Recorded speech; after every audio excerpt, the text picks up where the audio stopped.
Praise the Lord, hallelujah. Zion வேதாகம ஆய்விற்கு அன்போடு கூட இயேசு கிறிஸ்துவின் நாமத்தில் உங்களை வரவேற்கிறேன். இந்த தினத்திலும் தானியேல் புஸ்தகத்தில் காணப்படுகிறதான சிலுவையின் நிழலை குறித்து நாம் தியானிக்க போகிறோம். சிலுவையில் ஜெயம் என்று சொல்லி இந்த 2 நாட்களிலே இதோ பழைய ஏற்பாட்டு புஸ்தகங்களில் காணப்படுகிறதான சிலுவையின் நிழல் எப்படி புதிய ஏற்பாட்டிலே நிஜமாக காணப்படுகிறது என்பதை மோசே தொடங்கி சகல தீர்க்கதரிசிகளும் எழுதிய வேத வாக்கியங்களிலிருந்து நாம் தியானித்து வருகிறோம். முன்னவரான கர்த்தருடைய பரிசுத்த நாமத்திற்கு மகிமை உண்டாவதாக. நிழல் நிஜமாகிறது. அது சிலுவையின் நிழல். இந்த சிலுவை நிழலிலே நம் சத்தியத்தை அறிந்து கொள்ளும்படியாக பரிசுத்த ஆவியானவராமே நமக்கு கிருபை பாராட்டுகிறார். தானியேல் புஸ்தகத்தில் 9ஆம் அதிகாரம் 20வது வசனத்திலே 62 வாரங்களுக்கு பின்பு மேசியா சங்கரிக்கப்படுவார் என்று சொல்லி ஆண்டவர் கிறிஸ்துவானவர் சிலுவையிலே மரிப்பதை 62 வாரங்கள் என்பது குறிப்பிட்ட காலத்தை குறிக்கிறது. அது சரியான நம் வைக்கிற வாரங்கள் அல்ல, அது தேவனுடைய நியமித்தின்படியான காரியங்களை குறிக்கிறது. கர்த்தருடைய பரிசுத்த நாமத்திற்கு மகிமை உண்டாவதாக. மெசியா என்பதற்கு மெசியாவை கண்டோம் என்று சொல்லி மெசியா என்பதற்கு கிறிஸ்து என்று அர்த்தமாம் என்று சொல்லி அந்திரேயா சீமோனை கண்டு சொன்னதை யோவான் 1ஆம் அதிகாரம் 41ஆம் வசனத்திலே எழுதப்பட்டிருக்கிறது. மெசியா என்பதற்கு கிறிஸ்து என்று அர்த்தமாம். கிறிஸ்துவானவர் தாமே நம்மை தேடி வந்தவர், நமக்காக சிலுவையில் தம்மை ஒப்புக் கொடுக்கும்படியாக வந்தவர். மேசியா எனப்படுகிற கிறிஸ்து வருவார் என்று அறிவேன். அவர் வரும்போது எல்லாவற்றையும் நமக்கு அறிவிப்பார், சத்தியத்தை நமக்கு தெரிவிப்பார் என்று சொல்லி சமாரியா ஸ்திரீ இயேசுவோடு சம்பாஷித்துக் கொண்டிருக்கும் பொழுது சொன்னதை நாம் அறிந்திருக்கிறோம். கர்த்தருடைய பரிசுத்த நாமத்துக்கு மகிமை உண்டாவதாக. தானியேல் 9ஆம் அதிகாரம் 27வது வசனத்திலே அவர்தாமே அனைவருக்கு புதிய உடன்படிக்கை, சத்தியத்தினால் உடன்படிக்கையை பண்ணும்படி அவர்தாமே கடந்து வந்தார். பழியையும் காணிக்கையும் ஒழிய பண்ணி அக்கிரமத்தை நிவர்த்தி பண்ணுவதற்காக, நித்திய நீதி வருவதற்காக அவர்தாமே பரிசுத்தம் அபிஷேகம் பண்ணி மெசியா கிறிஸ்து என்று சொன்னால் அபிஷேகம் பண்ணப்பட்டவர். அவர்தாமே குறிப்பிட்ட நாளிலே அவர் கடந்து வந்தார், நமக்காக சிலுவையில் அறையும்படியாக. தானியேல் தீர்க்க தரிசன புஸ்தகத்தில் எழுதப்பட்டிருக்கிறதை நாம் பார்க்கிறோம்.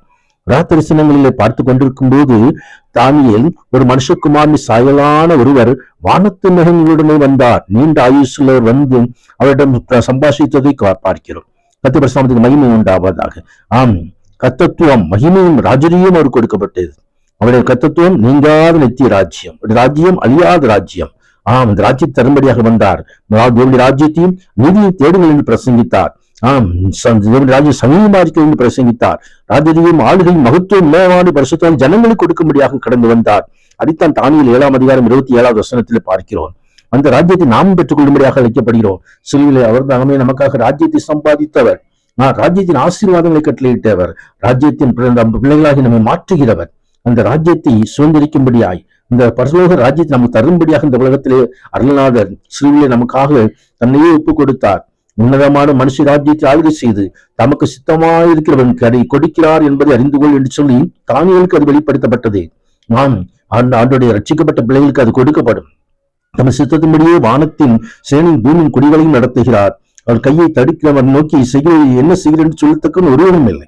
அவர்தாமே நமக்காக இரத்தத்தை சிந்தியவர், அவர்தாமே நமக்காக பாடுகளை ஏற்றுக்கொண்டவர், அவர்தாமே சிலுவையில் நமக்காக ஜீவனை கொடுத்தவர், ரட்சிப்பை உண்டு பண்ணினவர். அந்த தானியேலை பரிசுத்த ஆவியானவர் தாமே ஞானத்தால் நிரப்பி இந்த காரியங்கள் எல்லாம் அறிந்து கொள்ள உதவி செய்தார். அதே பரிசுத்த ஆவியானவர் நம்மையும் நடத்தி பரலோக ராஜ்யத்தில் நம்மை சேர்க்கும்படியாக, சத்தியத்தை நோக்கி நடத்தும்படியாக அந்த பரிசுத்த ஆவியானவருக்கு நாம் இடம் கொடுக்க வேண்டும். தானியேலுக்கு இந்த வார்த்தைகள் எல்லாம் புதையவர்களாக முன்திரிக்கப்பட்டிருந்தது. ஆனால் வெளிப்படுத்தின விசேஷம் யோவானுக்கு கண்ட தரிசனத்திலே ஆவியானவர், ஆட்டுக்குட்டியானவர் முத்திரைகள் ஒன்றை உடைக்க கண்டேன், முத்திரைகள் உடைக்கப்பட்டது. கர்த்தர் பிரசன்னத்துக்கு மகிமை உண்டாவதாக வெளிப்படுத்தின விசேஷத்திலே நாம் வாசித்து பார்க்க முடியும். கர்த்தர் பிரசன்னத்துக்கு மகிமை உண்டாவதாக. பூமியின் துளி அநேகர் நித்திரை அநேகர் நித்திய ஜீவனுக்கு என்று சிலர் நித்திய நிந்தைக்கு இகழ்ச்சிக்கும் விழித்துக் கொள்வார். கடைசி நாட்களிலே ஒரு நித்திய ஜீவனை தரும்படியாக நியாய தீர்ப்பு உண்டாயிருக்கிறது. மனுஷகுமாரன் வந்து அதை நடத்துவார். தானியேலை நீ வென்றால் முடிவு வரும் மட்டும் போய் இளைப்பாறிக் கொண்டிரு, உன் நாட்களிலே உன் சுதந்திர வீதத்துக்கு எழுந்திருப்பாய் என்று சொல்லி இளைப்பாறுதலை குறித்து தானியேலுக்கு அறிவிக்கப்பட்டது.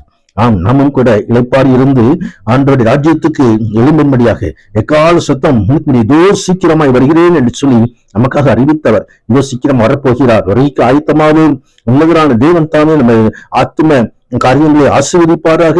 அவர் தாமே நமது ஆவிக்குரிய ஜீவியத்திலே ஜெயத்தை கட்டளையிடுவாராக. கர்த்தருடைய கிருபை நம்மோடு இருப்பதாக. ஆமேன், ஆமேன்.